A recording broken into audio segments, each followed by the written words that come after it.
I would like to talk to you about an interesting case that we have been investigating for some time, and which has been the source of considerable frustration due to the fact that the accused refuses to accept the truth. What makes this case of particular interest is that there may well be thousands of people in a similar position throughout the UK. The fact that the accused happens to be one of the largest banks in the world, and in view of the current turmoil within the banking industry, this case is of extreme interest. Our client is alleged to have signed 2 personal guarantees on the 20th of October 2005 and on the 15th of February 2006 with the bank to secure overdrafts for a private company to which he was the owner. The company in question went into administration in 2009 in order to protect the company's position pending attacks from the bank.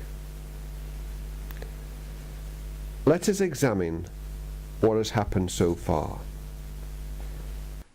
The initial correspondence demanding payment under the guarantee came from the bank in March 2009.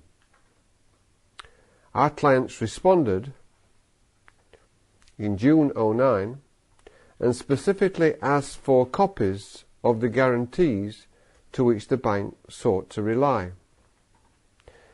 By now, in June 2009, the bank decided to transfer the matter to recoveries, although still no sign of any copy guarantees.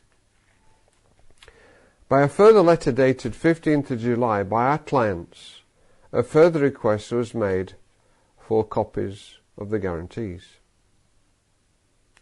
By a letter from the bank's recovery department dated September 2009, the bank informed our client that the copy guarantees would be forthcoming. 3 months elapsed, no further letters and no copy guarantees. Nothing happened until our client received a letter from Solicitors purporting to be acting for the bank in December 2009. One assumes they had picked up the gauntlet and were seeking repayment of monies alleged owed under the guarantees, but still no sign of the copy guarantees. Sometime in March 2010, the alleged copies arrived. It was at this point that Andromeda became involved, and having inspected the alleged copy guarantees and correspondence, we were in no doubt they were forgeries. In April 2010, we wrote to the bank's solicitors expressing our concerns about the legitimacy of the alleged copy guarantees. Furthermore, our client spoke to the man in charge of recoveries at the bank, informing him of the alleged forgeries. And to our client's amazement, he said, quote, "So you are intending to blackmail the bank? A curious remark, I'm sure you would agree."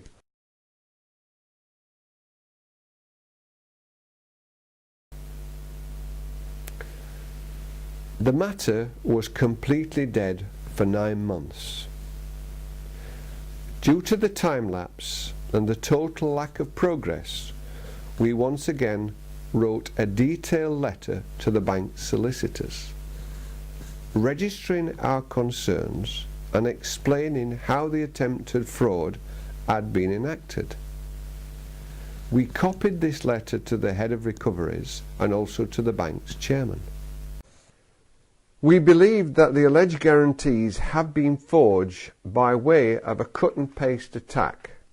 This is how it works. The original personal guarantee is signed and dated. No copy of the original is given to the client. The cut and pasting, or alternatively the guaranteed amount and date, can be altered at any time thereafter simply by digitally altering the documents. The original has to disappear, therefore the amended document is the only document that the bank can seek to rely. Further correspondence was sent in May 2011, once again alleging fraud on behalf of the bank, but no response was received. A detailed response was received at the end of May 2011 from the solicitors acting for the bank, basically rebuffing our allegations and threatening our client with possession proceedings. Correspondence since that time has centred on allegations made against the bank, all of which have been rebuffed. So far, this has not been a very satisfactory set of affairs. After years of zero progress, we finally wrote to the bank's acting CEO. The question: is our client's experience a one-off, or is it the practice of cut and pasting endemic within the bank in question? And if it is the case, how many customers are involved? And how many customers have already repaid debts on personal guarantees that have been tampered with? It's an intriguing question in which we, Andromeda, intend to find an answer.